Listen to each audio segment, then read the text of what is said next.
Hi, welcome to video 11. In this video, I want to talk a bit about suicide, or specifically people who are feeling suicidal. Okay, so this video is for you. Maybe you go with the PTSD thing, or maybe not. At this point, I don't care. But if you are following through the different sequence of videos, we've been talking about PTSD, and we will do a little bit more. And a lot of these guys do feel suicidal at times. But this one, the focus is specifically on the suicidal thing. So maybe you've got lots of problems and you feel like you're totally overwhelmed. Maybe you think life is just too hard and you'd be better off dead as a way to escape your problems. You might think it's better than facing up to them. Maybe you've been rejected, big time by somebody you love. And maybe you figure if you top yourself, well, you'll teach them a lesson and they'll feel bad if you go and kill yourself. These days, teenagers sending each other heaps of hate emails or hate texts on their phones seem to be trendy. So if you've got a whole pile of friends sending you a whole pile of hate mail, maybe this is you who's feeling miserable. Or perhaps you really have messed up your life and maybe the lives of people around you, and you were thinking, well, could be better for everybody if I just wasn't here anymore. Okay, whatever the reason why you're thinking, perhaps I'm better off dead, please watch this video right through to the end and see if you think the same way then. You see, if you've watched any of my other videos or read anything on the YouTube channel stuff, you'll already know that I'm a spiritual healer. I can see things that a lot of other people don't see, and most of them, and I understand a lot about the spiritual side of life. Whether you believe it exists or not, I mean, I know it exists because it's part of my everyday experience. So I do understand the spiritual side of life. I can see things that people don't otherwise see. I understand the world a little bit differently to most folks. And I can access some spiritual help to bring sort of mental peace, calm, clarity, relaxation to my clients. And hopefully you will get some of that at the end of this video if you just keep watching and follow a few simple instructions. But first, I'd like to explain a little bit about how suicide affects you from the spiritual angle, from that different perspective. That'll be the first part. In the second part, we will do some spiritual healing to try and give you a sense of peace and a few ideas on how you can maybe look at your problem a bit differently once you've got a clearer head. Okay, first, the explanation.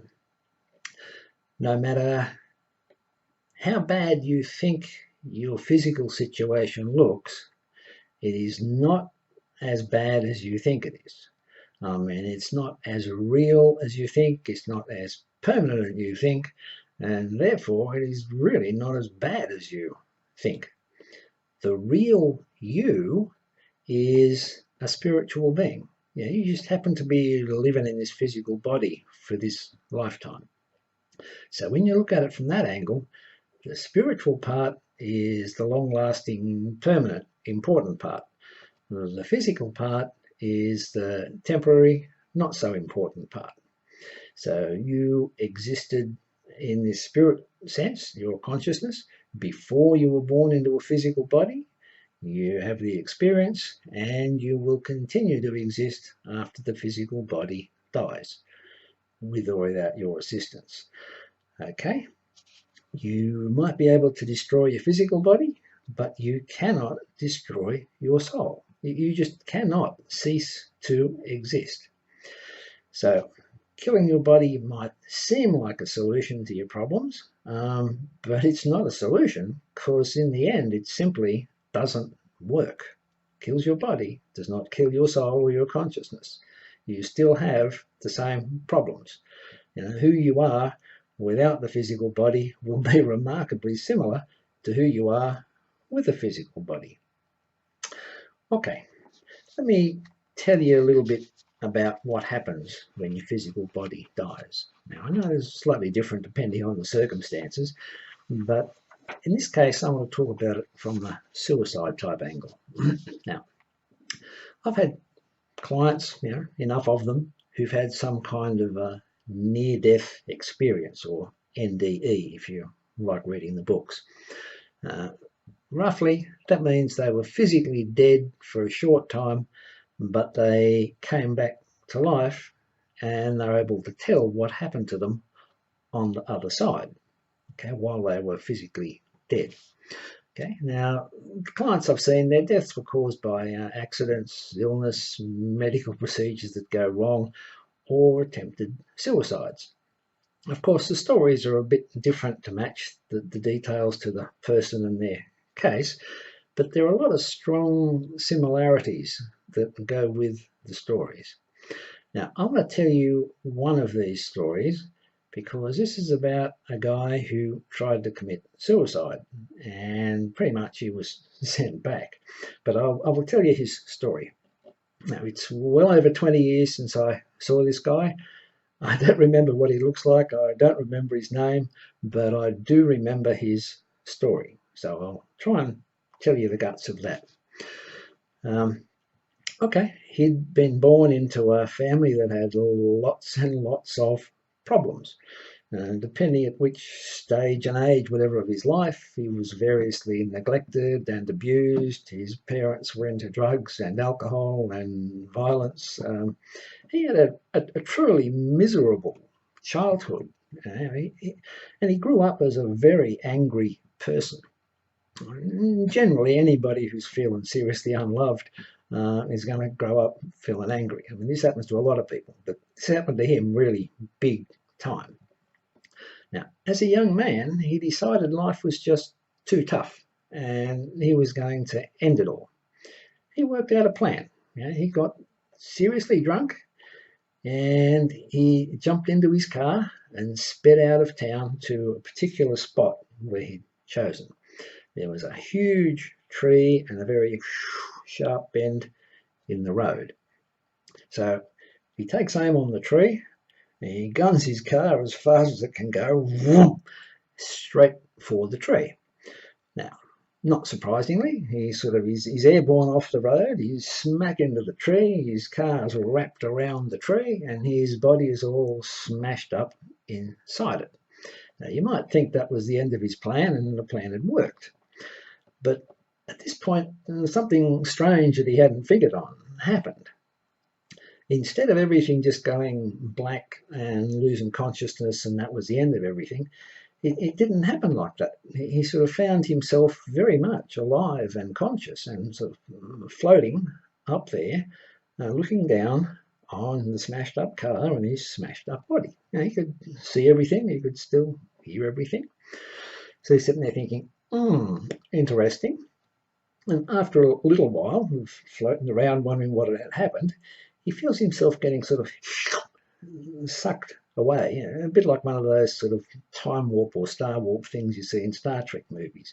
But anyway, it's like off to a different place.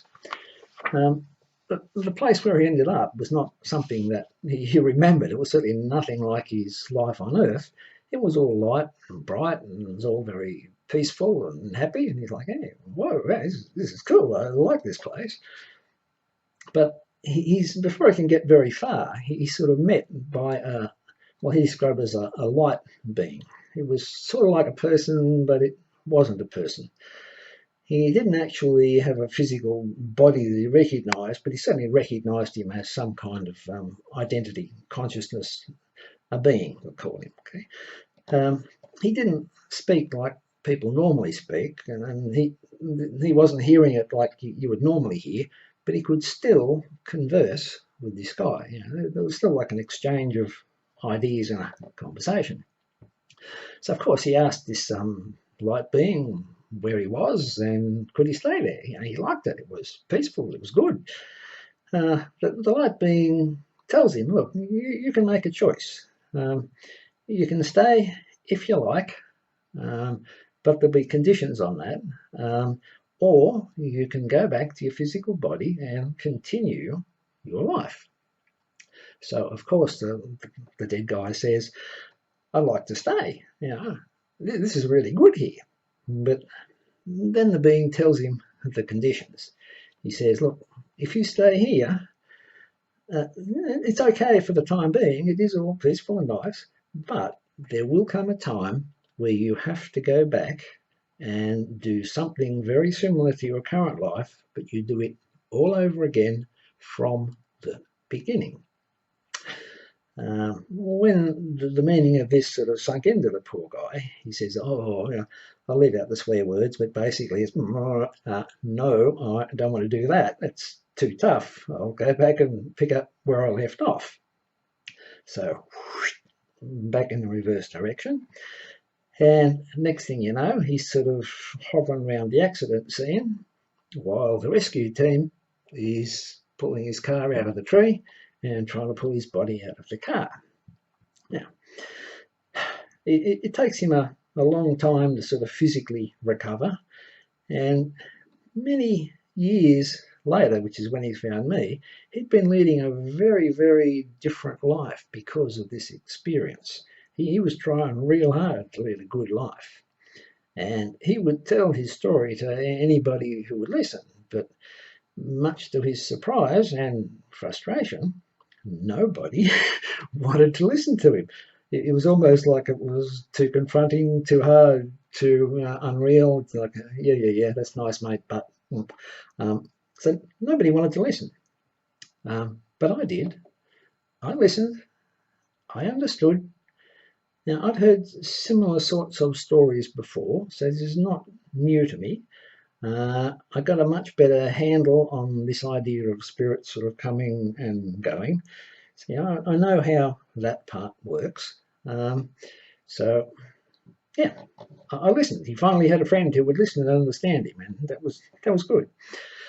But I'll try and explain to you now a little bit about this sort of spirit life overlapping with your physical life. So we focus on that bit now in general rather than this guy's story. Okay. Physical life, no one's life is like a random accident or a random event. Everything has a plan and a purpose. Okay. Before you were born, when you are existing as a spirit, you have a part in planning your life. Things like the parents, the country, time, place, race, all that kind of stuff, other people who are going to be significant in your life, all of these things are sort of known to you, shown to you beforehand, and you've accepted the assignment. So there is some kind of a planning process here. You get a particular personality, which is you, and you get certain kind of resources like strengths that you've got. You also carry maybe a few weaknesses or hang-ups or interests, things that you need to work out. But you've got personality package, including a resource package, if you like, and off you go on this assignment, which you call this physical life. Now, I know there's heaps and heaps of arguments about do you have free will and don't you, yada, yada, yada. And I've been through millions of these things during my life. But if I can try and skip ahead to a basic, the way I understand it now, you have a personality which is going to predispose you to act certain ways when you hit certain triggers. You are put in a situation with the family and their characteristics and the bigger circumstances where a lot of different things are going to sort of trigger your personal characteristics. So the things that you carry in here or here, wherever you're carrying it, as sort of interests or hang-ups, as soon as you've hit the right circumstance, you'll go, bing, hey, I'm into this. So when you look at it like that, yeah, you still get plenty of choices and plenty of free will and all those things, and what you do sort of has an impact on what you experience next. But a lot of this stuff is probably pre-planned, and it's highly likely to happen a certain way. Now, of course, amongst the different choices that you get, one of them is, well, am I going to stay alive or am I going to kill myself? And it seems very much like killing yourself is not one of the good choices that you can make. You see, if you don't follow the plan through, you don't have all the different experiences that you plan to have. You don't learn all the things that you were wanting to learn from those experiences. And it seems like if you bail out early, you will get sent back to do it all again. Same sorts of dramas. The details might be a little bit different, but the themes won't be. And the emotional pains and dramas and stuff and the choices will be remarkably similar. Now, some people I've come across would say, hey, it's like you get an extra penalty added to your life sentence because you tried to escape. I'm thinking, well, I can see the parallels, but I think they're being a little bit dramatic and a little bit harsh. I think that in the bigger spiritual scheme, what counts is that you do learn what you are supposed to learn, because this is what helps you to become a better person. And if you need the experiences to learn these things, then you need the experiences and you're going to get them. Okay, away from the general stuff, back to you right here, right now. I hope you're getting the message that killing yourself is probably not a good option. It will not solve your problems. You might avoid them only temporarily, but basically you don't avoid your problems. Sooner or later, you're going to have to face up to them. And right now is as good an opportunity as you're ever likely to have to deal with your problems, learn what you need to learn from it, become that better person, and keep moving. Okay. Now, having told you all that, I'm not going to leave you sort of hanging here and go click, hang up. We're going to do a bit of healing to sort of help you out. So in a moment, I'll get into my healing meditation space, trance if you like, and I'll ask God to heal anybody who's watching this video. Now, if you're going to get full advantage of this, all I ask you to do is to just sit back or lie down quietly in front of the video and just let things happen. Now, please don't go doing anything else at the same time. No multitasking, or while I'm here, I'll just, stuff. Take it seriously, lie down, and let this relaxing response sort of creep all over you. Just let it happen. Now, if things work out as I expect them to, because this is what I've been doing for, a long time, maybe pushing 30 years, over the next 15-20 minutes, you will feel increasingly relaxed. Your body will physically relax. You'll be able to breathe. Your heart will calm down. Your mind will calm down. A lot of those crazy thoughts and things that you're having, they might go away. They might slow down. They might shrink, but they will be different, and you'll be able to make a bit more sense of them. Now, at the end of this time, hopefully you'll be in a much better position where you can then start thinking more clearly about your situation. And then, or tomorrow, but sometime shortly after, you should start getting into your problem solving mode. Of course, a lot of problems, it's not just the physical situation, it's how you see them. And in many cases, it's the how you think about them, how you understand them, that makes them problems. You see, the same situation, depending on how you think, could be the world's biggest problem that you can't face. It could be, great, what an opportunity for me to do something a bit different or find a better answer. Or it might be one of those, it just is. I can take it or leave it and walk away from it. You're going to have to work this out, maybe by yourself, get your little pencil and paper and start scratching down your things, or maybe you can go and talk to someone who's a friend and a good listener, or you can go and pay a proper counsellor who will listen to you and guide you through some answers. But a couple of questions that might help guide you. What do you think your problem is? If you can define it, write it down. But if you can get a description on your problem instead of some vague, this will give you something to focus on, a specific target. And you start thinking, is there a different way I can think about this situation so that it's not such a problem? Like, is it an opportunity? Does it give me guidance to do something else? Is it one of those, I can take it or leave it things? But see if you can think about it a different way. Are there different things that you can do to help make this thing easier or better for you? Like a list of options or possible answers. Give yourself a short list. Nearly always there will be some things that you can do.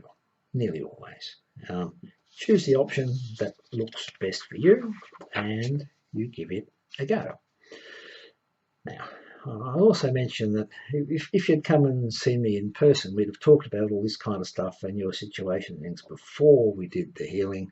And quite often during the healing session, these better ideas sort of occur to people, or things that I've said to them and we've talked about somehow sort of jostle around in their head while they're in this healing space, and they come out with what seems like a good answer for them. So quite possibly, while you're in this little healing space and doing this healing exercise, you might find the answer sort of starts emerging, or the problem sort of shrinks and disappears. I don't know, I'm not there, we just have to see what happens. But be open to the possibility and just let things unfold slowly, naturally. Don't try to force it. Okay, so right now, you settle down and relax. I'll get on with the healing meditation and I'll speak to you when I finish. Okay, of course you can pause the tape for a moment if you like and go get ready. I'll just get on with the meditation. Okay, 15-20 minutes, I'll come back and talk to you. Okay, good night.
Okay, it's time to wake up.